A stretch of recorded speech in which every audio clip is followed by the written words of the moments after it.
Hello and welcome back, and thanks for watching. I'm Colton with Still Rhythm Guidance.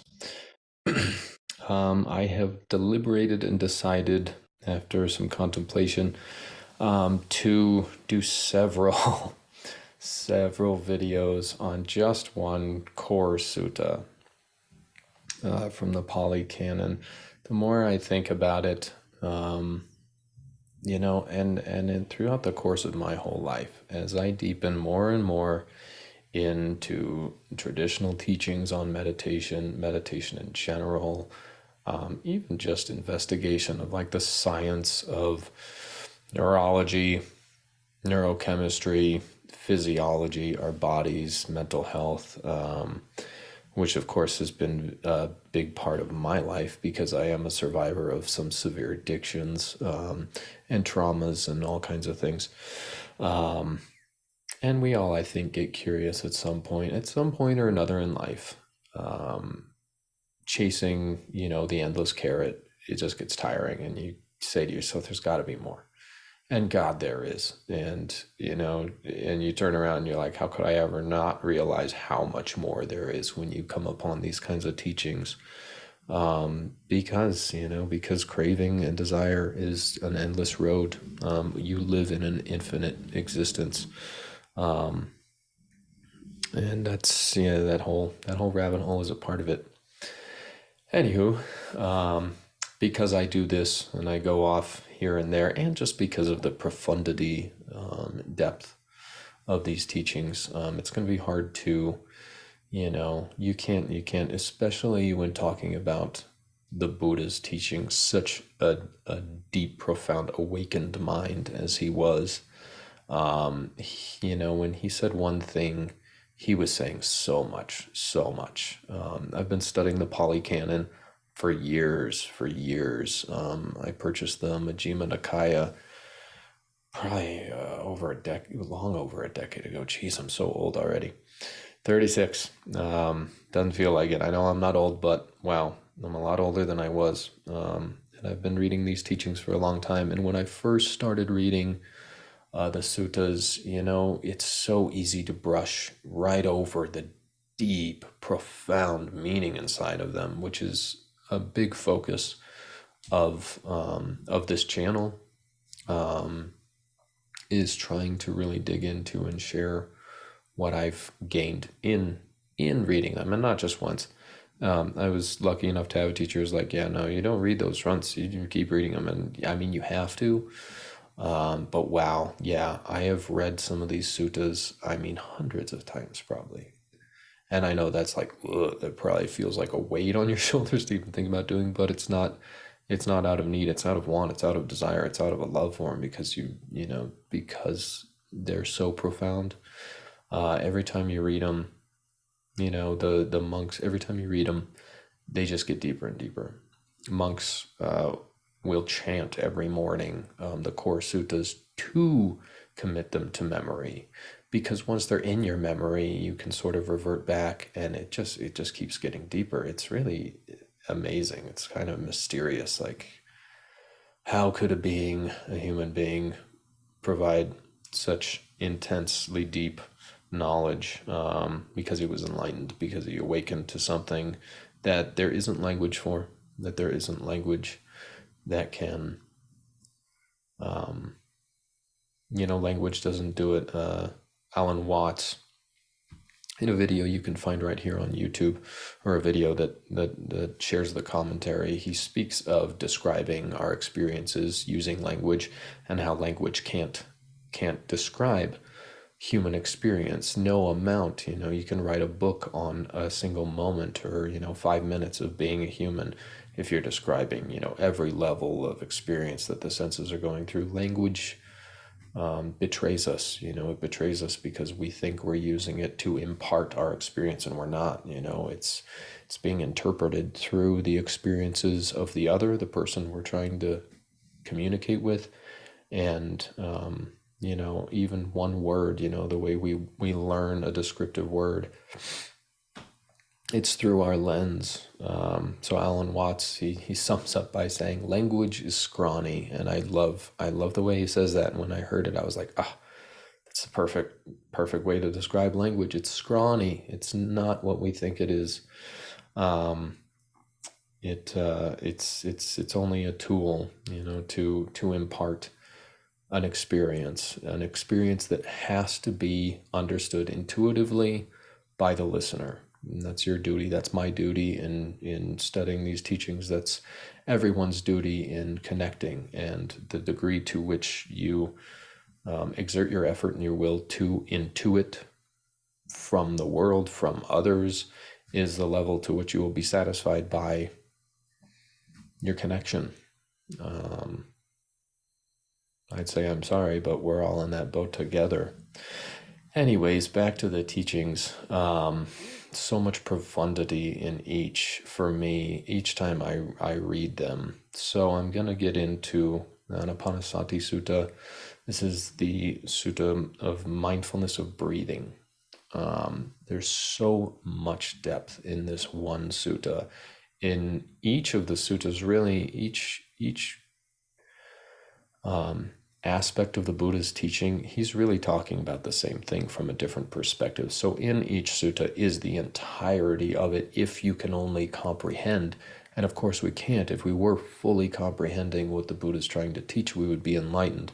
So he is trying to help us to his realization, to the same thing that he conceived of by virtue of so many different angles that he gives, and that is the Pali Canon, the teachings. Anapanasati is very special because it is his teaching to his monks of how to meditate. Really, the four foundations of mindfulness is meditation. Anapanasati is meditation through breathing, which I am addressing because in our modern culture, breath work and breathing and mindfulness is such a huge thing now. And there's many ways to meditate. There's many ways to meditate that you find in the Pali Canon. Different folks' I'm not even going to go on because it's so broad. I don't even want to fall down the rabbit hole. I want to curtail that and come back to just saying the Buddha himself said mindfulness of breathing is wonderful. It's a really great practice, and this is why. So I want to try to start addressing that.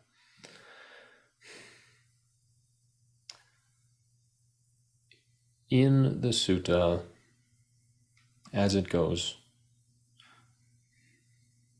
what the Buddha is talking about in breath, because as we learn it in modern culture from different teachers, as I have from various teachers, it's an anchor. We use the breath as an anchor to stay in the present moment. Right there's a big movement in, human craving to be like, well, I don't want to just stay here. I want to get there. How does this get me there? And that's a whole ocean in and of itself. We want to anchor ourselves in the present moment so that we can be aware of our inner experience. We want to do this so that we can look very closely at our inner motivations, really so that we can have pure bliss and ultimate pleasure, okay? And that's what it is. Samadhi, which is concentration, is pure enjoyment. That is a quote of Ajahn Sucitto. He's a Thai forest Buddhist monk, British originally, been a monk for a very long time. He's very well known. Ajahn Sucitto, it's actually the title of a book of his. Samadhi is pure enjoyment, and it is. It really is. When you come to a place of pure presence, mindful, when you are mindful and fully in this moment, but also, in this body, really embodied, really tuned into it, paying close attention to all of your sensations. It might sound very boring in a world where we have, TV and so many distractions and cravings and, delicious things to, fill up our experience with. But this is agitation.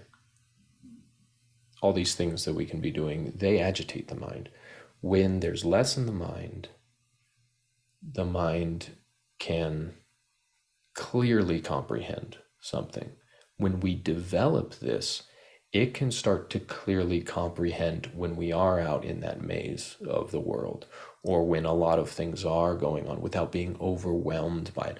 We sort of get a high, a rush on our experience. Sri Nisargadatta Maharaj talks about experiences.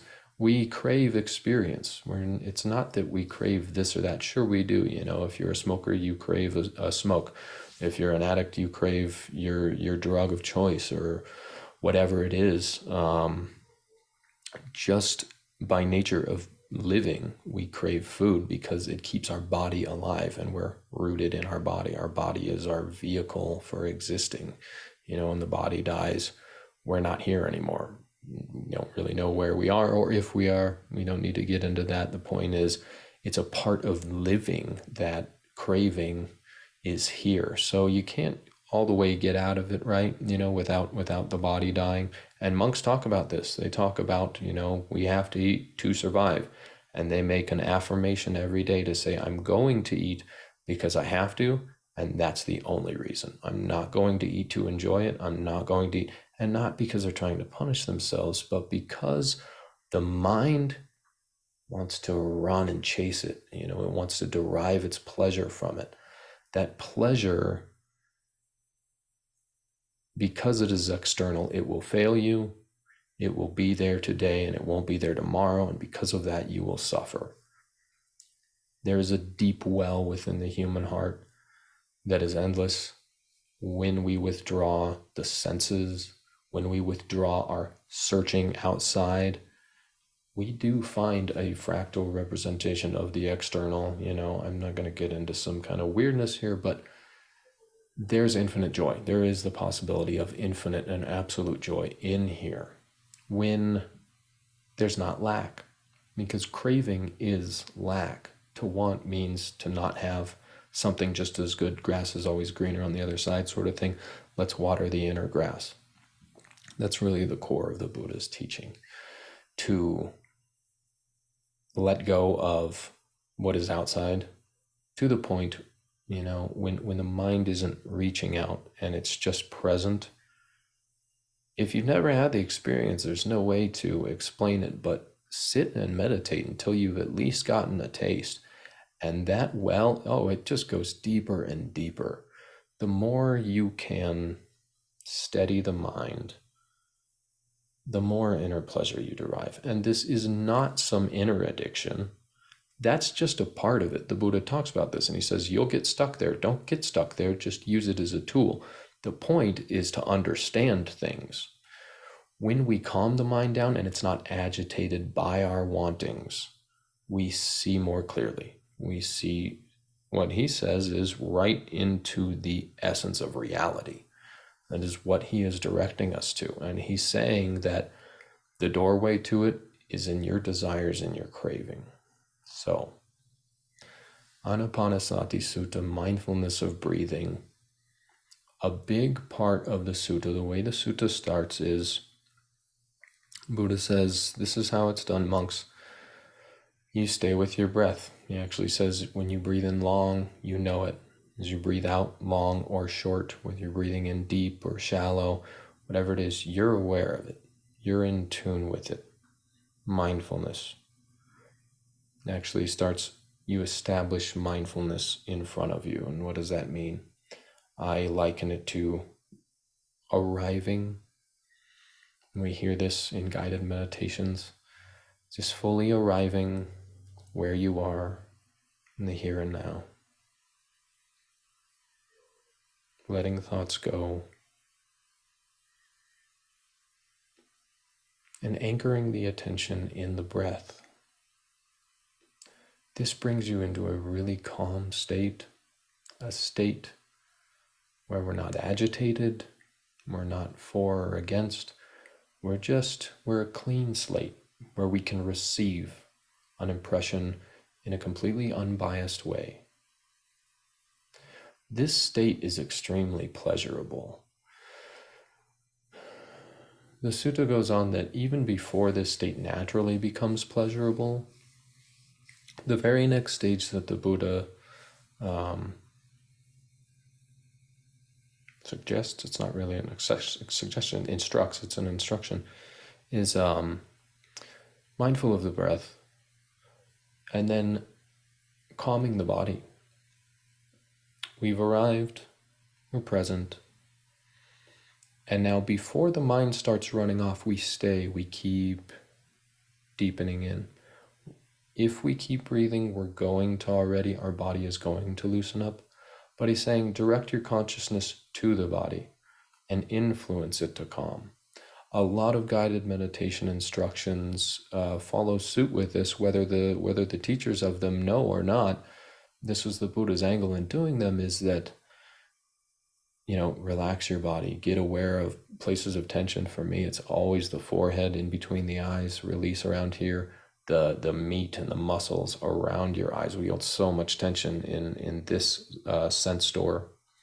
Top of your head, your jaw, your neck, your shoulders, your belly, just everything.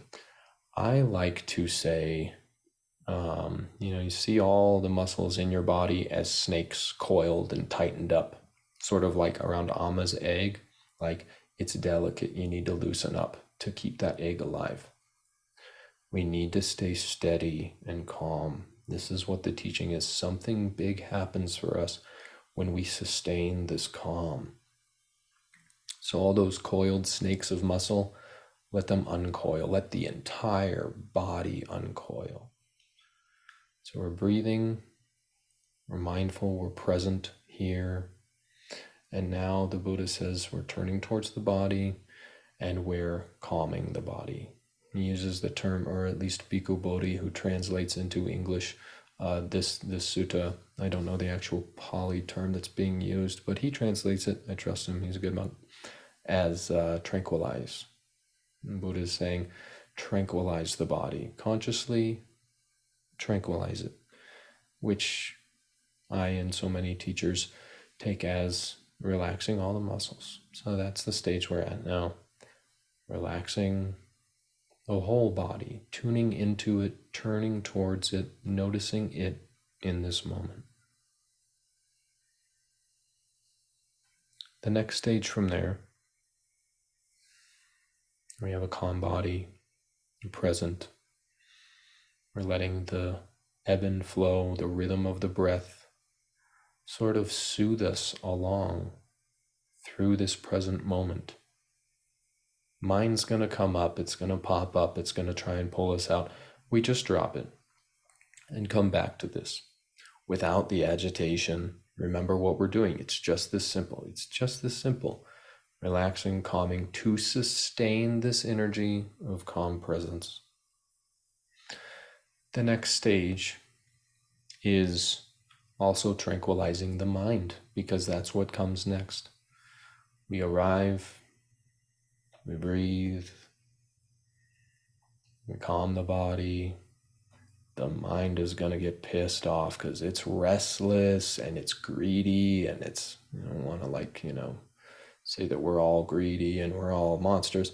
I don't mean greed in like a negative connotation, just the way it's used in traditional teachings is just an inherent nature of us, that because we eat, we have to eat. We want more for safety so that we can stay alive. There's a tendency. It's just a tendency towards greed or towards desire. Our mind is always searching, and that's what we're getting to, is our mind is always primed and ready to go out and look for food, shelter, sex, power, drugs, rock and roll. It goes on forever. Right after that, all we really need is food and shelter and love, and that love can come from us. That's kind of a big part of what we're looking for, is what does come from within that we are ignoring a lot more than we give ourselves credit for, this internal world. The mind is ready to go out. Next step, tranquilizing the mind. This is the very next step. We've gotten just so not very deep into the sutta, and already there's a profound depth to what is being implied in these simple instructions. We're consciously, mindfully influencing our body, influencing our mind to settle and to calm. There's a whole ocean in the teachings about what will make this hard to do. A big part of it is our morality. I mean, the Noble Eightfold Path, the whole middle of it, there's right view, right intention, and there's right effort, mindfulness, and concentration on the other end. The middle three is morality. It's why we can't do this. And so what the Buddha is saying is he's saying the reason why we have trouble completely settling into blissful enlightenment is because of immoral action. Our subconscious mind recognizes our unharmonious actions or just the inherent qualities, the tendencies to be disharmonious in our lives, the tendency towards agitation, the seeds, you could say, the seeds of being irritated are within you. Until you dig up those seeds and clean your dirt, those can grow at any time. All things are conditioned, is the core of the Buddha's teaching, is that everything's conditioned. Feeling good is conditioned. Feeling bad is conditioned. Everything has a condition. We're looking for the conditionless. And we get there through concentration so that we can see clearly and have the breakthrough of enlightenment. But that concentration is conditioned, and it's conditioned by this ability to settle into a deep, calm state and look clearly in an unbiased way at what we are made of what is going on, what is influencing us, what is happening in here. So this brings us to a really big part of what this video series is going to be about, and what all spiritual teachings are about, and what I feel is getting neglected to a big degree. I think it's getting neglected, honestly, because a lot of the people that teach haven't really maybe been too morally questionable, or I don't know. I think I feel like there's a hesitation to like say to this world, and there should be, because we all get really defensive about this. We don't want to be shamed or put out. We're shaming ourselves enough for every little thing that we do wrong, and that is not going to help us. That's not what it's about. I've done so much wrong. Things that I've just felt so horribly guilty about, or embarrassed about, or foolish for. There's immorality, but there's just foolishness too. This is a natural part of living, of being a human. We get hoodwinked into things, and we make these kinds of mistakes. The shaming does not have any place here at all. Just seeing things clearly, why we do things, and just the simple seeing of how our moral actions, which I liken to our harmony. Are we in harmony with the rest of reality and existence, with other people, but other forms of life? Are we good to be around? Science today is assuring us and showing us that trees, when they're chopped down, they cry, they put off radio waves, they feel when there's danger around, they feel us. Masaru Emoto's study of water. These aren't things we can question. This is what science is telling us. It's not helping the argument that the whole world's dead and we're not connected. It's starting to get to an overwhelming place of, it is all connected. We do have to pay attention to this. And I think the reason most people want to get away from this is because it puts all the responsibility, yes, right in your lap where it's always been. No one's going to shame you for being human. We're not saying that you were supposed to know all along. It's okay to have not known. This is the path of growth. The point is that existence does feel you. The walls are listening to you because resonantly, rhythmically, you are affecting them. Matter remembers what you were thinking. And there's a feedback loop. When you create a wholesome energy in a room or in a space, you go back into that space and you feel it again. I felt this in meditation centers where you walk in, you're like, oh.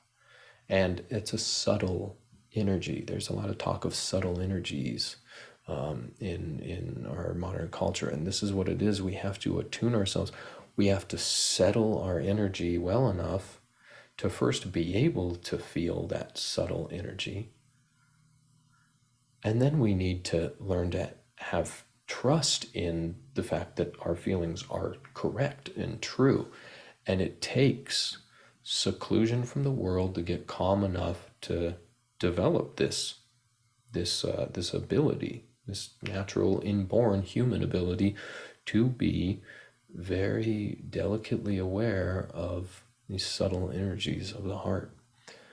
Morality is a big part of this because they leave a very strong energy. A hateful statement, argument with a loved one, bad mouthing other people, stealing, taking from someone. Our subconscious knows that someone else, somewhere deep down in there, either very deep in our subconscious or kind of partly conscious, we know, like, someone else has lack now because I took from them. That's not going to add to your deep heart. There's going to be this little voice justifying, yes, okay, you're starving or you don't have money, you stole, whatever, yes, there's a justification, but, it goes, it doesn't go away. That voice has to stay there in your ear. That's the point of it, is that the voice has to stay there. Rumination in the mind, endless mental chatter. That's why you can't calm down. You're justifying your beliefs, your views, your past actions. So the Buddha talks about living in a moral way solely for the purpose of, being able to still his heart, to live in a blameless way. He says the bliss of blamelessness, it's unparalleled. And I will impart you with my own honest motivation that, every little bit that you live blamelessly, you feel so much better. But also I want to say this, that if you do feel blameworthy, a big part of it is self-forgiveness. If you can just calm down enough to see your own reasonings for why you've done what you've done, self-forgiveness, compassion, that's an act of compassion, is to say, well, my life sucks, so I drink, and in a lot of emotional pain, so I yell at people, or I'm not very friendly, or I flip that guy off in traffic because whatever, understand, get in touch with what is in this heart. Yes, we need to do that, or it's never going to get better. And as soon as you do, that's impermanent too. You will feel better. And then you can let it go and you can move on, because you don't exist in the past. Your past is your past, and you have a future that can feel a lot better than these things obsessing our mind. And when you do, you can come to a deep state of calm where you see things more clearly. I'm hoping this is framing that, there's a massive lack of morality and ethics in our world. And it's not that, that's bad. It's that your life quality is less because of it. It's come to that. It's not, it's not even about, the right and wrong aspect of it. It's, right and wrong don't really exist. Good and evil don't really exist. It's just truth and harmony, It doesn't feel good to be immoral, to be heartless towards your fellow man, to do what you know is wrong, because we are one. We are one in that we reflect with one another. Our minds mirror each other. What the way we exist, others exist. Someone else feels something. We know that. Our mind knows what they went through. I am capable of going through. I made them have that experience. That lives in me now. That's who I am. That's what I am. That's what I did. I'm that. That's not a nice thing to be. If you change that, that feels a lot better than being a scumbag. It's not because there's anything wrong with being a scumbag. It's not wise. It's not wise. And on a deeper level, to live in a blameless way, to live without any needs from the world, without the world affecting you, there's a lot of deep, deep pleasure and wholesome bliss that comes from that. To be able to enter that kind of mind state.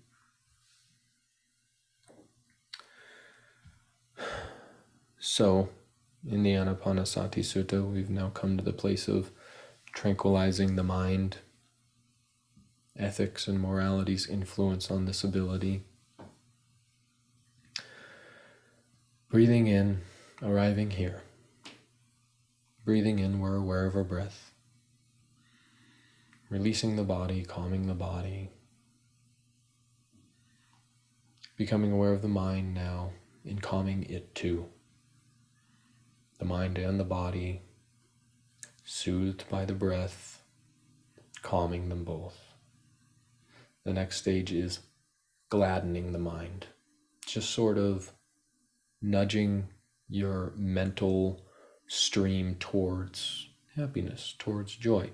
They say that if you smile for 10 seconds, the muscles backfeed. Your mind makes you smile because you're happy, but if your muscles pretend to be happy, it backfeeds and makes your mind glad. It's true. This is the way the heart works to the mind works to the heart, the body works to the heart to the mind. It's something. And there is that power. It's just that we don't practice it. So it's in line with that. If you've ever heard that, if you smile for 10 seconds, it will release serotonin and endorphins. It will. So this is what the Buddha is directing us to. He's saying gladdening the mind. And it's like, you can't just gladden the mind. Yeah, you can't, have a thought. If you're having this thought, there's a hologram. You have a memory inside your mind. It's a hologram of an experience. When you sort of emulate or turn on the electricity to that holographic memory of gladness, just what is gladness? You kind of get a memory. Okay, just maintain that. And then try and feed it and water it and grow it. Now, if you have other thoughts, especially from guilt or agitation or anything like that, those are gonna, of course, influence that. So this is where we're releasing the thoughts, coming back to the breath. Let that go. Mindfulness's purpose is to notice when this thought comes up, invading this. Notice all of it, the body sensations. Agitation is going to show up in the heart. It's going to show up as tension. It's going to show up as tension in your muscles. It's going to show up as mental tension in your gut, all over. Mindfulness of the body is a core teaching in Buddhism because everything that happens in our mental landscape, it's mirrored in our body. Our body it's just that our culture goes too fast and our minds chase our cravings so quickly that we're not noticing what's going on in the body. But when we take the time to breathe, when we do just even these few short steps, mindfulness of breathing, tuning into the body, we can just stay right there and not go any further with this teaching, and we will start to develop a lot stronger ability to notice emotion arising in the body. Notice clenching in your gut, notice tension around your eyes and your forehead and your shoulders, everywhere in the body. This is indicative of our inner mental landscape. So when we just pay attention to this body, the Buddha says there are different avenues. You can be mindful of your mind. You can investigate your thought process, but also, it is possible to just pay attention to your body. And through the body, you'll see what's happening in the mind. You don't have to like hold the mind and all those crazy thoughts and not get overwhelmed by, this thought, and then try and calm it down and then try and get enlightened. That's a lot of busyness. If you're just staying right here and watching the body will tell you what this is doing. They're connected. There's a feedback loop in there. And it works just the way as gladdening, when you calm the body, you calm the mind. That's the purpose of mindfulness of breathing. The breath, you don't have to pay really close attention to. Like you can, and you can get into a really like rhythmic, like cool, like a zone, a trance. You can enter like a trance, but why do you need to? There's uses for trances. That is what samadhi is. Samadhi is a trance, but it doesn't have to be the breath. And in my experiences of entering a trance-like state, it's that, the breath is happening and I was aware of it, and it was very soothing. The breath is like, it's like warm milk being poured all over you. It feels really good because, you're with it. But the mind isn't doing the mind. The whole body is calm at the same time. It's not that you have to focus on the breath like right up here in it. It's just that it can be a guide, It can be the boat that's tugging you along as you're, water skiing the waves of the breath. It brings you to a place of steadiness in this moment where you can be mindful of what? The body, your feelings, your mind, what's going on and why. So next step, I want to check this and just make sure that I'm not missing anything.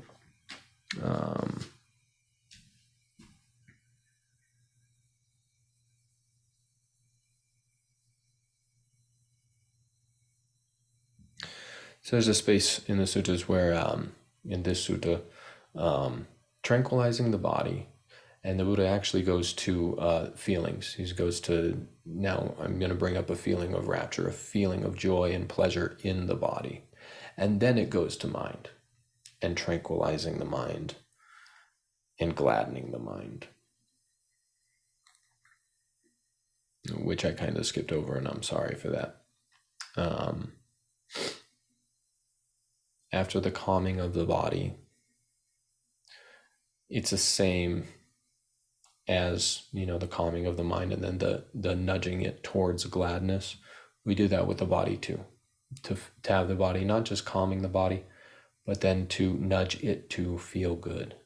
Give it that, I'm in a sauna or a hot tub kind of feeling. By emulating it in memory, we can induce that state of feeling good. From that state of feeling good, there's no lack. Because there's no lack, there's no reason to be at odds with our reality. And the only reason for unwholesome states of aggression or dislike or discontentment is when we have that sense of lack. So if we instill in the body and in the mind this sense that all is well, those states of mind aren't going to come. When you feel good, you don't want for anything.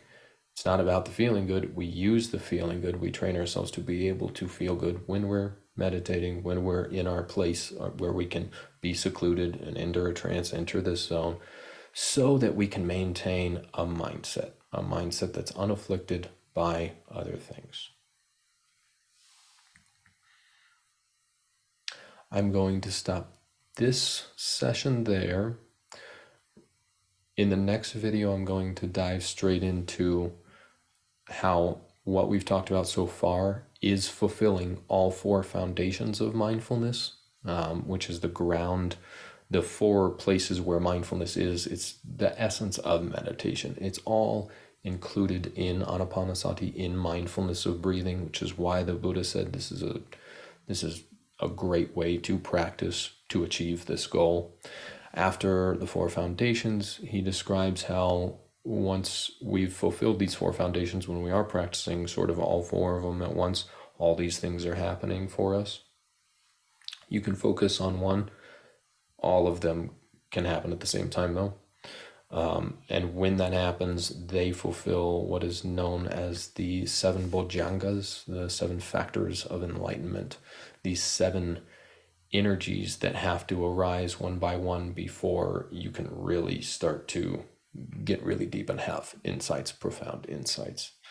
So it's this whole network, this whole framework, this whole